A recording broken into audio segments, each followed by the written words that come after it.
Hi, I'm Michelle Shepard, host of Uncover Sharmini from CBC Podcasts. In 1999, 15-year-old Sharmini Anandavale disappeared on her way to a job that police believed didn't exist. 4 months later, her remains were found in a wooded ravine. I revisit the case that has stayed with me for over 20 years, ever since I first covered it as a cub crime reporter for the Toronto Star. You can find Uncover Sharmini on CBC Listen or on your favorite podcast app. This is a CBC podcast.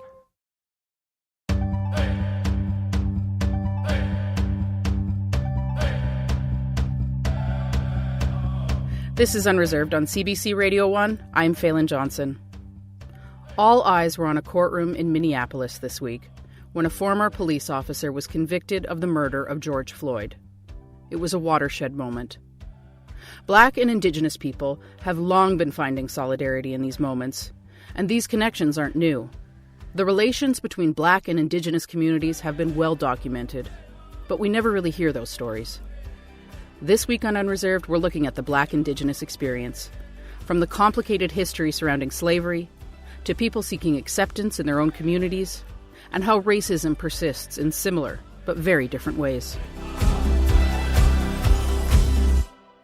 Black and Indigenous communities share similar struggles as marginalized people on Turtle Island. That combined history can be quite complicated. My next guest has dedicated much of his work as an academic to thinking about these connections.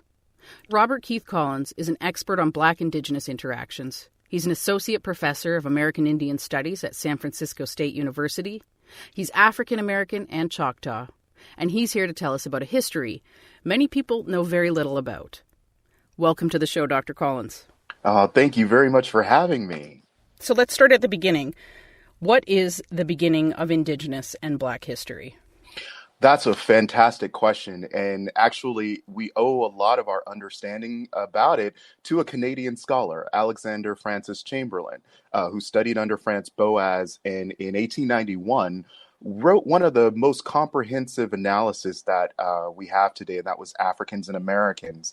And what we find in that study is that this is actually a history his later colleague would refer to as the third line of colonization. We've talked about European and Native colonization. We talk about European and African colonization. We seldom talk about American interactions during the colonization. And this is a history that brings that back to life, where we actually see cultural exchanges between people that are taking place within sovereign Native communities, as well as nations and families. We also see interactions taking place, especially for like in the United States, among the 5 civilized tribes: Choctaws, Cherokees, Creeks, Chickasaws, Seminoles, in slavery, where Native Americans own slaves and have an incredible cultural impact on Africans within their communities and on their plantations. And then, especially for my work, and which you got me interested in again, because you are in Canada, how our phenomenons in the United States and in Canada actually overlap as African and Native American mixed populations are fleeing discrimination in the South and moving to places like Nova Scotia, to Toronto, to Saskatchewan, all the way out to the West. And one of the things that we see is they take their cultures with them. And when they interact with the Native populations of Canada, it actually lends to a fusion that is very exciting as well. So I won't nerd out on that part, but what I will say is that our histories are much more intertwined than we think. And if there's one thing I'd like for Africans and Native Americans to know, is that our histories make up this third line of interactions that is happening away from the colonial eye. And that's what my work brings attention to. So how did slavery impact or complicate these relationships between Indigenous and Black people?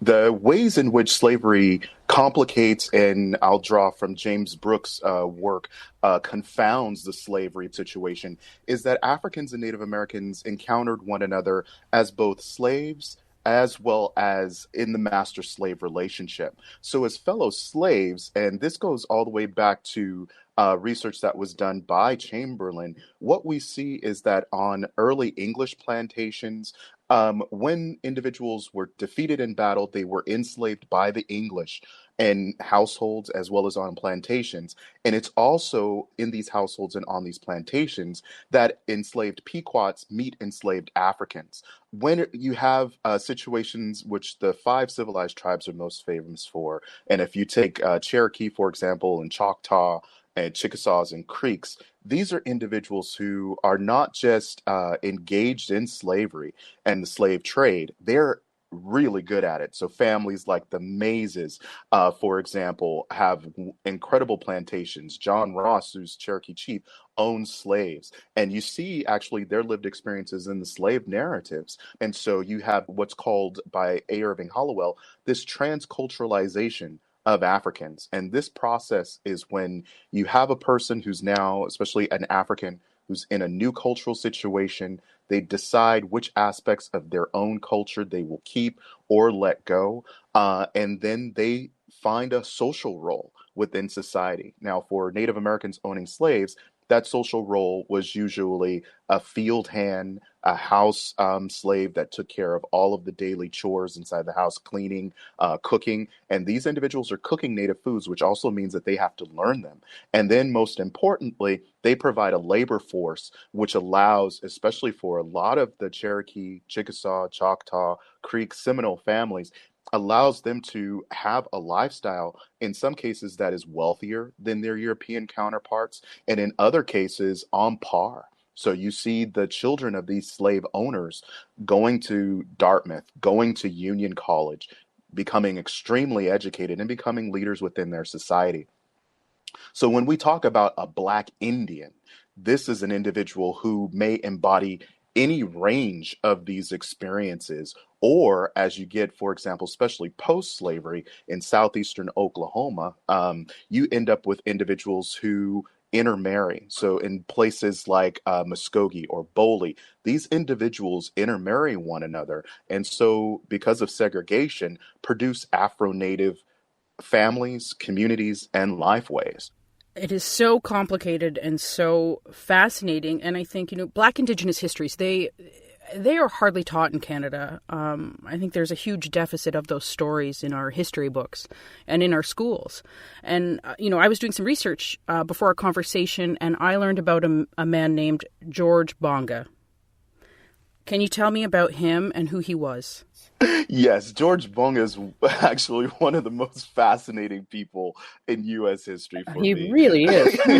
This is an individual who lives between 1802 and 1880. He's the son of Pierre Bonga, and Pierre Bonga is actually quite fascinating himself. He's a slave, but he actually is enslaved to a fur trader and becomes one of the most I'll say influential people in what at that time for the United States was the Northwest Territory for fur trading and Northwest Fur Trading Company's realm. But he intermarries Pierre Bonga into the Ojibwa. His wife raises George Bonga and his brother Pierre to be Ojibwa, but they are extremely dark skinned. And so for people who interact with them, they're the blackest people that they've ever met.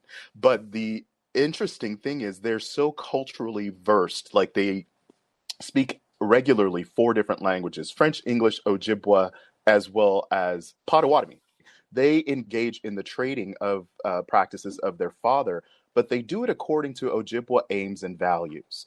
And they are so well versed in Ojibwa ways and values that they are fundamental in their diplomacy to negotiating the Treaty of Fort Snelling with the Ojibwa. And this treaty actually allows for American companies and fur trading companies in general to come in and do business with one aspect of it, to allows people to come in and do work with the Ojibwa. And this is what I think we can oftentimes overlook, not because he's black and because he was Ojibwa, but because he was doing this work for a company. But his work that he does establish is a mutual trust between the company and the Ojibwa. And granted, the Ojibwa in the 1800s had standing armies, serious standing armies. 20,000 was not uncommon for people to muster together. They're able to encourage, fair trade. And that is what he becomes known for in that area. And he actually goes after people like Governor Ramsey, who had a habit of just being really disingenuous and really manipulative during trade. He just wasn't a good trader. And George Bonga went after that and really encouraged people to look at his character, look at who he was, and when doing business with the Ojibwa, to make sure that that lack of good character doesn't seep into the business practices with the people. And so, because he's so black, he's usually dismissed as just a slave. However, if you go into the territory today, there are many descendants among Ojibwa, especially on the U.S. side, who carry his last name, as well as that of his wife. And that is something that I think we should all remember. Not only just that he ran for president of the United States because he believed in fair trade, which makes him one of the first African Americans and Native Americans to run for president, but also because that attitude of fair trade was fundamental to ensuring that prosperity occurred, not just for the U.S., but also for the Ojibwa people as well. When you look at activism today, many Indigenous activists stand in solidarity with Black Lives Matter movement. And I think, many Black activists stand, on the front lines with Indigenous activists. What does this say to you? It says it's a revitalization. Actually, I'm writing a paper about this now. It's a revitalization of an old alliance that usually comes together at peak moments in history. So I think one of the first that you see is with John Indian and Tituba during the Salem witch trials. There's this unity between him and Tituba is Black and Native as well. But there's this unity in the face of Europeans that they assert their right to practice their traditional medicines. They assert their right to be who they are. I think if we fast forward to the 1930s and 40s, we see individuals such as Suzanne LaFleche and Suzette LaFleche, who actually talked about, and they were Omaha and Ponca, they actually talk about, civil rights for Native Americans in the 60s, especially with Buffy St. Marie and Floyd Westerman and Muhammad Ali and Stevie Wonder. They come together for the longest walk to bring attention to Native American self-determination. And then today, I think what you are seeing, especially with Indigenous peoples for Black Lives Matter, or Black Lives for Indigenous Sovereignty. This is a repeat of that, or a revitalization of that unity that happens when both groups find common ground. This is an old alliance where you see two groups coming together that have experienced oppression in the same way, or similar ways, I should say, not exactly the same, and using those similarities to engage in self-determination collectively. And that's something that is, for me, why this history is so fascinating. And I think you're seeing a pattern from history that is in definite need of further investigation and understanding by everyday Americans and Canadians. Let's not forget the Canadians. We can all use this. You've said love can transcend race. What do you mean by that? What I mean by that is and this is from research I'll engage in. As you can tell, I'm a bit of a romantic myself. But from research, what we see is in love, especially if we look at love between African Americans and Native Americans in slavery, we see the creation of mutual culture. So the African individual will suppress their culture for the sake of becoming Cherokee, or having Cherokee culture be the culture by which the children are raised, or Creek culture being the culture by which the children are raised, even though they are enslaved. Everyone is considered a Negro by virtue of that status. But internally, that love allows for two individuals, African American and Native American, or African and Native American, to come together to create common purpose. I think even when you have, especially in citizenship, you have individuals who, even today, that grow up in Native communities. They are teased because they're the Black individual. They are made to feel as if they don't belong if their, tribe was formerly associated with the Confederacy. But in those families, while that might be the national discourse, is that Black people don't belong. And as someone who has relatives in Oklahoma, I saw this with the Cherokee discussion. I'm also seeing this with the Creek discussion. This may be the national discourse, but within families, there is still, that is my cousin. People come together for picnics. People still socialize, even though, and it's very much just like the United States, even though the national discourse says that everyone does not like that Black person. Or if we're dealing with an African American family, dealing with Native American ancestry, sometimes that person doesn't look Black enough, or they look too Indian. But in love, everyone will eat together. Everyone will talk to each other. They will visit one another as kin and relatives, as opposed to that person who's a member of another racial group. When you do talk about love, you start to see how people are able to rise above that petty racism and those pot shots of excluding people based upon how they look or their hair texture or nose shape, etc., and how they're able to come together as a family. As much as those individuals that are Black and Native are trying to reconcile, where do I belong? It's important to note those folks to which they belong are actually trying to reconcile that as well for themselves. If we focus on love, we can actually see what role people play and how families really understand these individuals. Dr. Collins, I want to thank you for taking the time to chat with us today. I feel like my shopping list for books has grown. But also my knowledge of this history has also been expanded. So thank you so much. Oh, thank you. It's been an honor. Robert Keith Collins is an associate professor of American Indian Studies at San Francisco State University. This is Unreserved on CBC Radio 1, Sirius XM 169, and Native Voice 1. I'm Phelan Johnson. Still ahead on the show. Racism is taught. Racism is like an indoctrination, right, into your mind. So if we can educate and unlearn a lot of these indoctrinated thoughts, I think that would help a lot. Atanda Arden will join me to talk about what inspired her to write a piece called Writing Myself into Existence, an essay on the erasure of Black Indigenous identity in Canadian education. That's still ahead. Julian Taylor has been performing and recording albums for more than 2 decades. This year, after the release of his latest album, The Ridge, he was nominated for 2 Juno Awards. He's up for Indigenous Artist of the Year and Contemporary Roots Album of the Year. Julian identifies as Mohawk and West Indian. Being both Black and Indigenous, he struggled to belong. It's a struggle that influenced his decision to not include a picture of himself on the cover of his latest album. It was actually a conscious decision not to include a picture of myself on this album. One reason that I didn't do it was because I felt that if I put a picture of myself on the record, a guy with dreadlocks and a fedora, and the way I look has always been something that strikes me as an issue for other people because of what's happened throughout my life, and I just I wanted people to listen to the record and not look at it.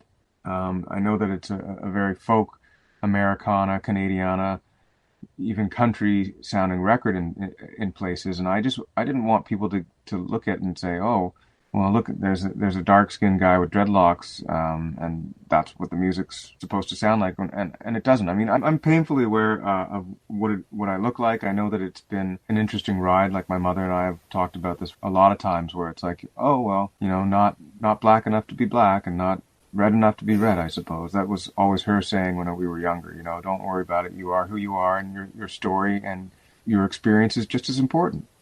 And musically, when people listen with their eyes, I think it's more comfortable when they look at me. I'm darker skinned with dreadlocks, that, hey, maybe he sings reggae or maybe he sings hip hop, which I both musical styles I love, and I actually do sing them. But like, for example, when we were touring and doing cover shows, I would walk into a bar in Southern Ontario, and we'd set up and I, to start playing songs. And if I played a song by Bob Marley, the comfort level of the people in the bar or the club that we were in seemed to be okay.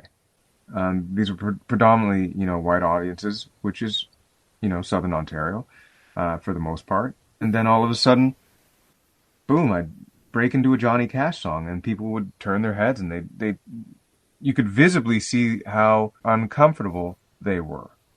And they used to come up to me and talk to me about it. People just assume something because of the way you look. And that's what I mean by that. That was musician Julian Taylor. Hi, I'm Michelle Shepard, host of Uncover Sharmini from CBC Podcasts. In 1999, 15-year-old Sharmini Anandavale disappeared on her way to a job that police believed didn't exist. 4 months later, her remains were found in a wooded ravine. I revisit the case that has stayed with me for over 20 years, ever since I first covered it as a cub crime reporter for the Toronto Star. You can find Uncover Sharmini on CBC Listen or on your favorite podcast app. Hi, I'm Leah. And I'm Phelan. You know us as the hosts of the podcast The Secret Life of Canada. And we've got an exciting bit of news for you. We do. We want to go to school with you. That's right. We are now part of the curriculum in a way. We've teamed up with educators from across the country to create teaching guides that go along with some of our best episodes. We've got teaching guides for Indigenous history, Caribbean Canadian migration, Black history. Just head to cbc.ca/teaching guides for more info. And it's free. It's free. Atanda Arden has struggled with her identity for most of her life. Her mother is Dene and her father is Black. She never saw Indigenous Black relations represented in education in meaningful ways, but she hopes that will change. She wrote Writing Myself into Existence, an essay on the erasure of Black Indigenous identity in Canadian education for the Yellowhead Institute. She says overlooking mixed-race Indigenous people keeps colonial hierarchies in place. Atanda joins me now to talk about her experience and her essay. Welcome to the show, Atanda. Thank you. Thank you for having me. So, what is your experience growing up as a mixed-race person? Confusing.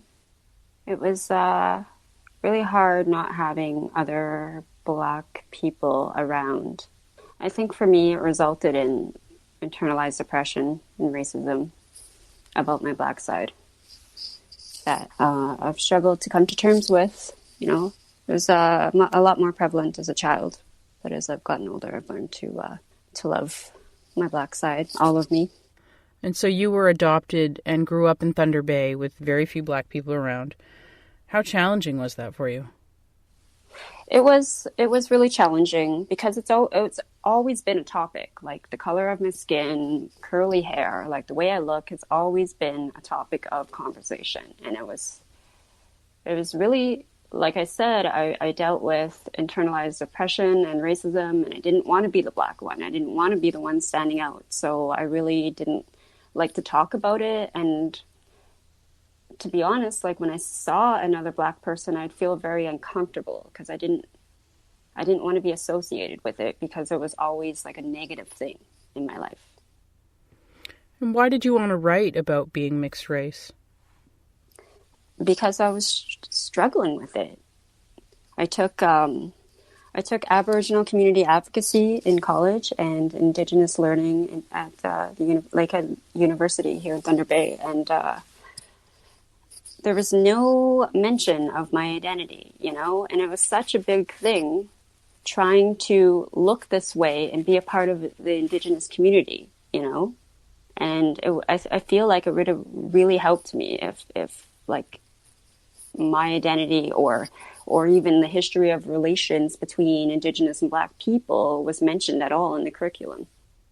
And in the Yellowhead piece that you wrote, I'm still struggling with the fact that the shade of my skin provokes anti-Black racism within my peers that keeps me in the margins of Indigenous society.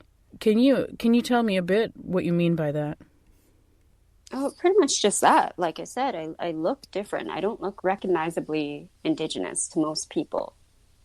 So I'm always viewed as an outsider. For me, when I see light-skinned Indigenous people, it seems that they're more readily accepted. I mean, I could be wrong. I don't know what it's like, but for me, that's what it seems like. And then I'm not so readily accepted because of how I look. And what do you think needs to happen to help combat the anti-Black racism in Indigenous communities and the larger communities? education and awareness. I really think that that's a really important factor in fighting it. Like, I think if you can understand it, then you might be a little bit open. You know, your mind might be a little bit more open to it. Understand the actual history. Like, racism is taught. Racism is like an indoctrination, right, into your mind. So if we can educate and unlearn a lot of these indoctrinated thoughts, I think that would help a lot. And one of the last things you talked about in your piece is the importance of pride. Why is pride so valuable to have as a Black person or as an Indigenous person or as both?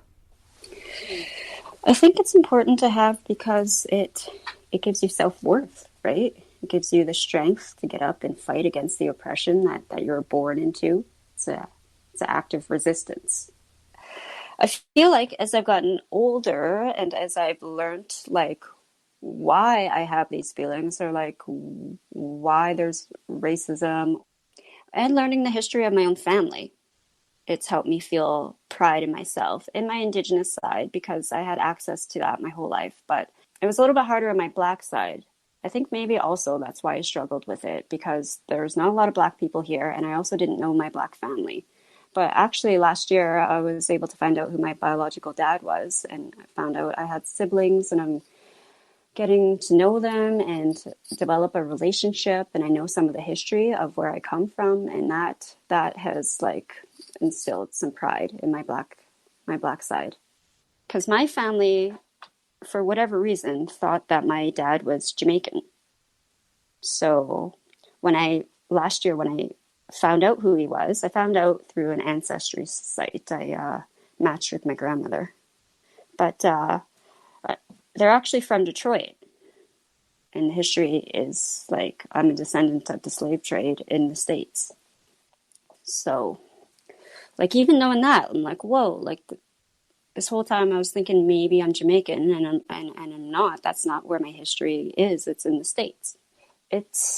I feel much more centered. I feel more stable, you know. I think I was really flailing when I was young.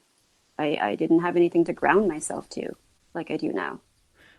How has finding the Black side of your family made you feel about your identity now?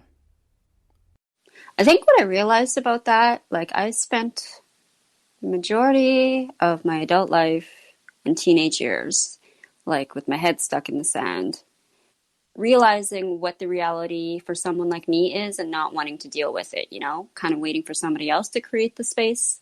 And now that I'm older, I'm like, oh, nobody's going to create the space. I got to create this space. So that's kind of what I'm trying to do now. Well, I want to thank you for taking the time to chat with us today. Thank you. Thank you very much for having me. That was Atanda Arden sharing her experience of being Black and Indigenous in Canada. You can find a link to her essay on our website, cbc.ca/unreserved. This is Unreserved on CBC Radio 1, Sirius XM 169, and Native Voice 1. I'm Phelan Johnson. Let me ask you something. Where are you from? No, where are you really from? It's a question that Black people in Canada get asked all the time, but many families have been in Canada for centuries, and a new CBC project highlights that. It's called Black on the Prairies, a collection of stories exploring the histories and present life of Black people in the Canadian prairie provinces. The stories are being highlighted online on CBC. Ifi Chiwetelu is co-lead on the project and is also the co-host of CBC Radio's Now or Never. She joins me now. Hi, Ifi. Hello. So what kinds of stories are you helping bring forward with this new project? Oh, all of them.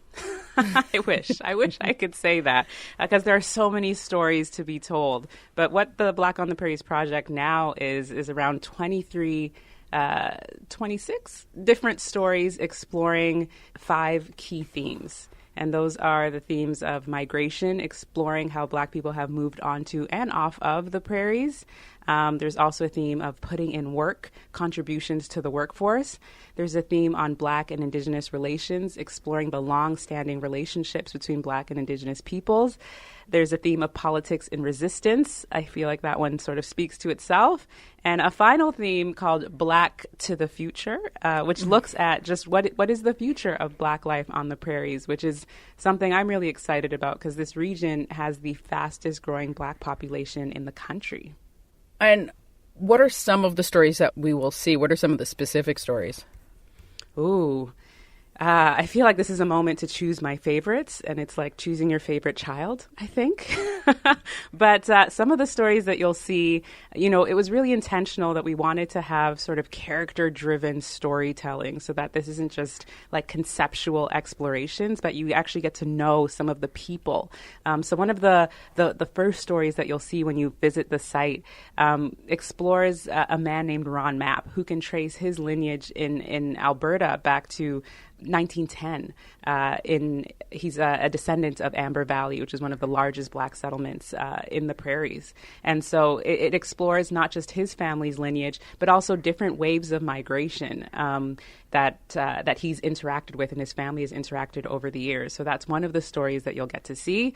One story that I'm really excited about explores the evolution of Black design aesthetic, which I thought was just a really cool thing. It starts looking at even like cattle branding, way back cattle brands from Black cattle ranchers, and then moves forward all the way to more contemporary graphic designers. So there's a breadth of stories that I'm excited about, and other pieces too. Like Erica Violet Lee wrote a really beautiful personal piece about, you know, the links between Indigenous sovereignty, Black liberation, and through a very personal lens about her experiences from leaving Saskatchewan to being in Ontario and her encounters with especially Black women in Ontario and what that did for her personally and how that fueled her exploration. I just think it's so beautifully written and well said. So those are just a taste, a small sampling of some of the stories that are there. It seems like many of the stories from Black on the Prairies are centered around people finding a foothold in community and making space for themselves. Was that a general theme that you noticed as well? Yeah. And it's interesting because I think that was a theme in a lot of the people we talked to, whether they were descendants of people from some of the earliest waves of migration, to whether they were newcomers, to whether they were people of mixed ancestry. And I think that's a very interesting thing to see throughout the project is some of those threads to pick up around feelings of disconnection and where that comes from. But I will also say there are people who expressed very different feelings about feeling like profoundly connected to this space, to this region, to people, to community. And I think it just speaks to the breadth of experiences within any singular identity. It's always going to be a range. And I hope that comes through in the project, that no one story represents the whole, but looking at all of them, you maybe get just a sampling of a very deep and complex and rich identity. I want to thank you for taking the time to chat with us today, Aoife. It's a really exciting project. Much. Yeah. I hope you all check it out. That was Aoife Chiwetelu, co-host of Now or Never and co-lead of Black on the Prairies. To find the stories, visit their website, cbc.ca/blackontheprairies. Melissa Brown's restaurant, Brownie's Urban Bistro in Winnipeg, is an Indigenous Caribbean fusion. She pulls from her Ojibwe roots on her mother's side and her Jamaican roots on her dad's. You might find bannock next to saltfish on the menu, or bison stew and jerk chicken. The restaurant is a result of some soul-searching, both in her identity and in her kitchen.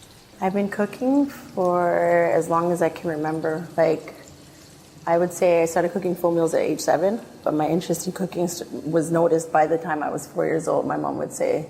Because I was always peeking in the kitchen at daycare, always hanging around the kitchen when my mom was cooking. So my mom would cook a lot of stews, a lot of meats, fish, just stuff she was familiar with growing up, nothing too extravagant, nothing. She wouldn't explore recipe books or try to explore outside than what she already knows. So it was kind of limited, but when I finished school, I I was in school for 7 years straight. I was like, I'm done. I'm taking time off before I jump into work. I was ready to work in the social service sector, but I just did 7 years of school. I needed a year off. I took my sons out of daycare. So that year I started cooking and I started incorporating I started studying more of indigenous culture foods because I had a year to do nothing, and that's when I delved into Jamaican foods and indigenous food, and I fell in love with my passion for cooking. It's like I tapped into that little girl who was 4 years old again. Just that year alone of experimenting, of cooking, of having my sons run in the back door at lunchtime. What did mommy cook? What did mommy cook? Because it was something different every day. And that's how I kind of started experimenting and coming up with my own dishes and the fusion and whatnot. And then that's pretty much how Brownie's Urban Bistro was born a year later. And then I would just garnish it with a little bit of pumpkin seeds and a little bit of sunflower seeds. And this is the salad dressing, which I'll save for later. I didn't really feel connected at all. Like, growing up, all my friends were, I grew up in the inner city, all my friends were indigenous, and if they weren't indigenous, they were half black, half native, like me, and there was a lot of us growing up in the West End. So, but we all seen each other as indigenous because our mothers were indigenous, we were culturally raised indigenous. Yeah, we had brown skin, but we never identified as being black kids. We were, indigenous kids, so it's kind of a tricky one when it comes to identity and whatnot, because people on the outside see us as black, but inside I felt indigenous and I felt comfortable with indigenous people and whatnot. So my mom, she would make it we were well aware of prejudices in our society and how indigenous people were viewed, because my mom, she was always letting us know, she would make it clear that we were looked down upon. And I kind of, what is that, where you just take it on, where that's how you feel wherever you go, is okay, they're looking down on me, and I'm considered second-class citizen type of thing, because that's what my mom drilled in our head growing up. With the bone in and everything for the flavor. Yeah, it's looking about that. I'm getting a good response. I'm really supported by the indigenous community. I've catered for I'm not even lying, every single indigenous organization here in Winnipeg, I think I've catered for. And then even with the Jamaican culture, which is not too big, but they've all support me also. So it's nice to have the backing of both cultures here.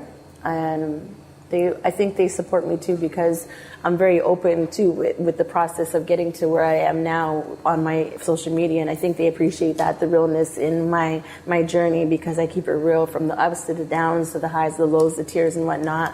And it's been a journey literally from the time I started Brownie's Urban Bistro to now, and I think people really appreciate that, and that's why I get the support that I do.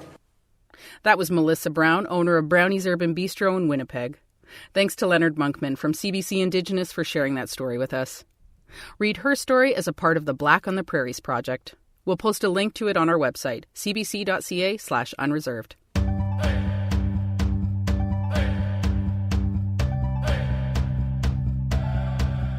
That's it for this week's episode of Unreserved. If you want to get in touch with us, email unreserved@cbc.ca or find us on Facebook or Twitter. This episode was produced by Kyle Musica, Zoe Tennant, Kata Dack, Sean Vanderklis, and Anna Lazowski. I'm Phelan Johnson. Now a go for listening.